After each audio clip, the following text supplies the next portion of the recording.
जय श्री राधे, जय श्री कृष्ण। मंदिर श्री बंसी वाले महात्मा यूट्यूब चैनल की ओर से हम आप सभी भक्तों का हार्दिक अभिनंदन करते हैं।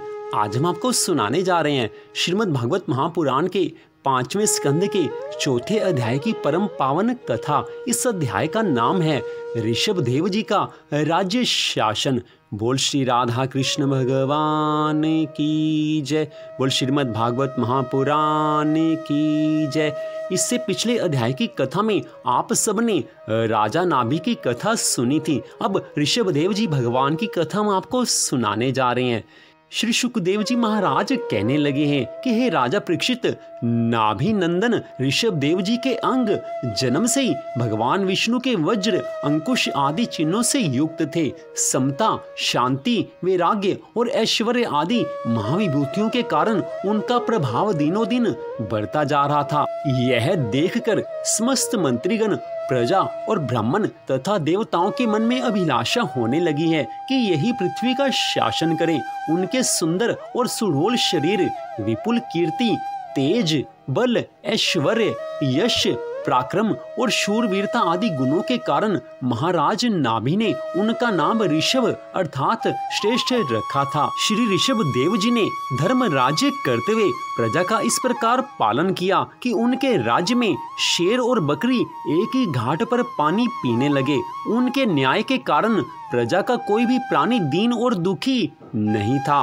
देवता लोग भी देवलोक में उनकी स्तुति और प्रशंसा किया करते थे। जब देवराज इंद्र ने सभी छोटे बड़े देवताओं के मुख से ऋषभ देव जी की प्रशंसा सुनी तो उनके मन में बड़ी ईर्ष्या उत्पन्न हुई है और एक बार देवराज इंद्र ने उसी ईर्ष्यावश उनके राज्य में वर्षा नहीं की।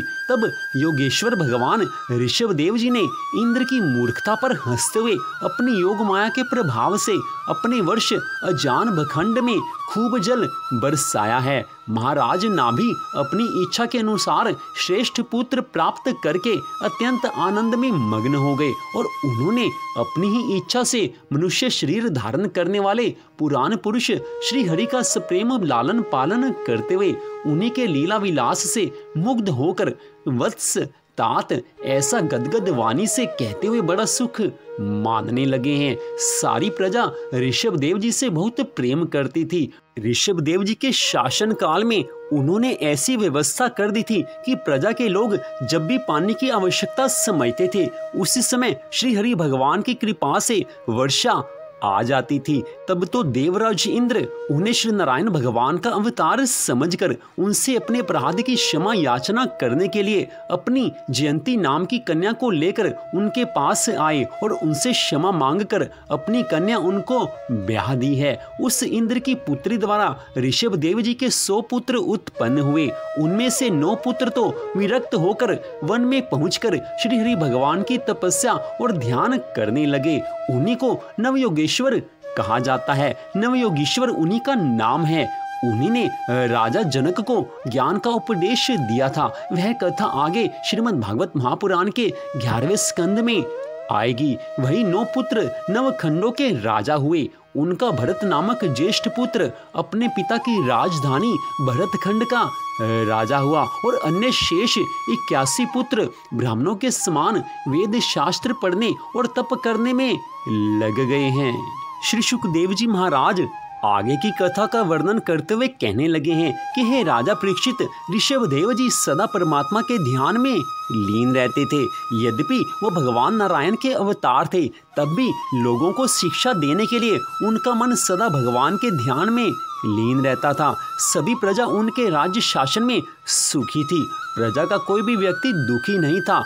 जहाँ पर राजा धर्मात्मा होगा, भगवान की भक्ति करने वाला होगा, भगवान में मन लगाने वाला होगा, उस राज्य में प्रजा भी भगवान की भक्त ही होगी, भगवान की भक्ति में मन लगाने वाली होगी। जो राजा धर्म का पालन करता है उसकी प्रजा के ऊपर उसका पूरा असर आता है। श्री शुकदेव जी महाराज जी ने आज बड़ी सुंदर कथा का वर्णन किया है। ऋषभ देव जी महाराज जो कि भगवान का अवतार हैं, श्री नारायण भगवान का अवतार हैं, उनकी सारी प्रजा उनके राज्य में सुखी थी। वो भगवान को मानते थे। प्रजा को शिक्षा देने के लिए, सबको समझाने के लिए कि मनुष्य का जीवन मिला है तो भगवान की आराधना करनी आवश्यक है। भगवान की आराधना के बिना कभी भी जीवन में सुख शांति आनंद नहीं आ सकते। मनुष्य जो कर्म करता है उसका फल तो उसको मिलेगा ही मिलेगा। अच्छे कर्मों का अच्छा फल मिलता ही है और बुरे कर्मों का, पाप कर्मों का बुरा फल मिलेगा ही मिलेगा। यह साधारण सी बात, यह साधारण सा नियम सब मनुष्य जानते हैं, सब लोग जानते हैं, फिर भी लोग पाप कर्म करते हैं, पाप में लीन रहते हैं, भगवान की आराधना नहीं करते।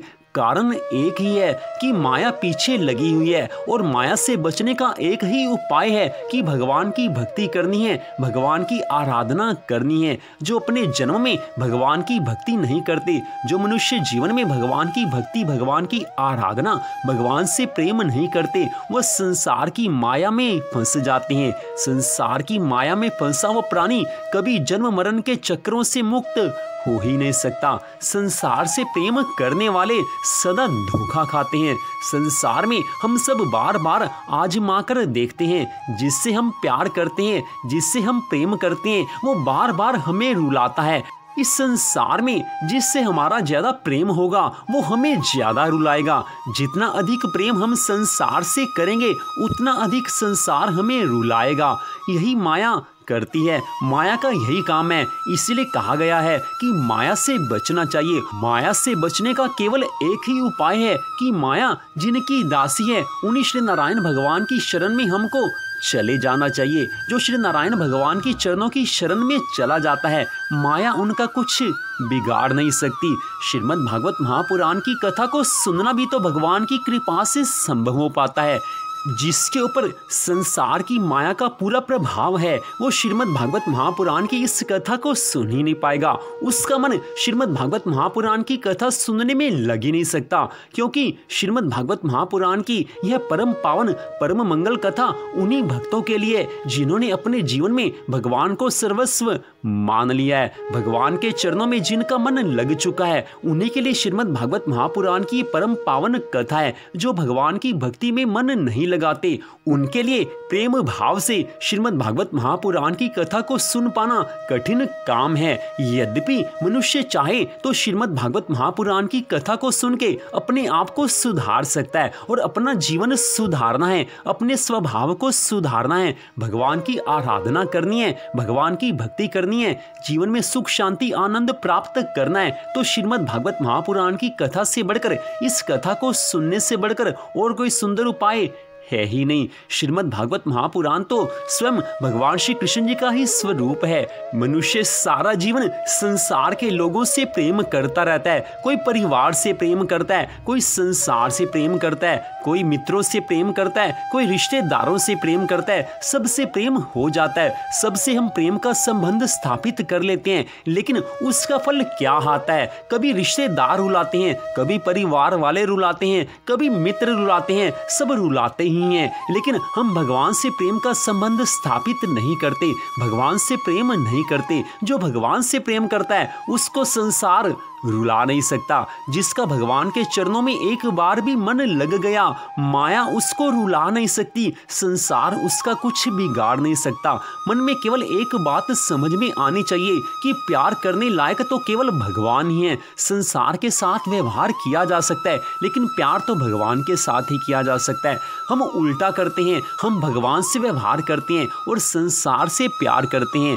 धर्म ग्रंथ कहते हैं कि भगवान से प्यार करो और संसार से व्यवहार करो। हम धर्म ग्रंथों के विपरीत अपने जीवन में आचरण करते हैं। हम संसार से प्यार करते हैं और भगवान से व्यवहार करते हैं। भगवान से व्यवहार करना मतलब कि हम भगवान से कहते हैं कि ये प्रभु, हम आपके लिए कर्म कर रहे हैं, आपके लिए दान पुण्य का काम हम कर रहे हैं। आप हमें संसार में सुख संपत्ति दो, आनंद दो, पुत्र दो, हमारा व्यापार चले, ऐसी कृपा करो। हम आपके लिए दान पुण्य का काम करते हैं, हम आपके लिए व्रत रखते हैं, सब कुछ करते हैं, बदले में आप हमारे ऊपर कृपा करो। तो ये तो स्पष्ट व्यवहार की बात है। और कुछ लोग तो ऐसे होते हैं कि जो भगवान की भक्ति करना आरंभ करते हैं, लेकिन भगवान उनकी मान लो कोई मनोकामना पूरी ना करें तो वो भगवान की भक्ति करना ही छोड़ देते हैं। तो भक्ति इसका नाम नहीं है। भक्ति तो उसका नाम है कि हमें भगवान की आराधना करनी ही है। हमारा जीवन भगवान की भक्ति करने के लिए भगवान ने हमें दिया है। संसार के काम तो अपने आप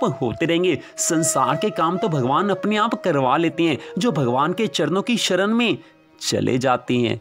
तो यहीं पर श्रीमद् भागवत महापुराण की परम पावन कथा के 5वें स्कंद के 4थे अध्याय की कथा का यहीं पर विश्राम होता है। बड़े आनंद से, बड़े प्रेम भाव से आप सब ये कथा सुन रहे हो। आपके जीवन में आनंद आ रहा होगा। जो श्रद्धा भावना से इस कथा को आप सुनेंगे तो भगवान जी कृपा करेंगे। जो इस कथा को श्रद्धा भावना से सुन रहे हैं उनको भगवान ने एहसास दिला दिया होगा कि हे भक्त, मैं तेरे साथ हूँ, तेरी रक्षा करता हूँ, सदा तेरी रक्षा करता रहूंगा, तुझे अपना प्रेम अवश्य दूंगा, तुझे मोक्ष भी दिलाऊंगा। भगवान तो एहसास दिलाते हैं। हमें भगवान की कथा सुननी है, हमें भगवान से प्रेम करना है, इतना मात्र ही हमारा कर्तव्य है। उसके बाद भगवान के हाथ की बात है, बाकी काम भगवान का है। तो इस कथा को सुनने के लिए आपका फिर से धन्यवाद। भगवान श्री राधा कृष्ण जी की श्रीमद् भागवत महापुराण की अनंत कृपा सदा आप सब पर, आपके परिवार पर बनी रहे। इसी मंगल कामना के साथ जय श्री राधा रानी सरकार की,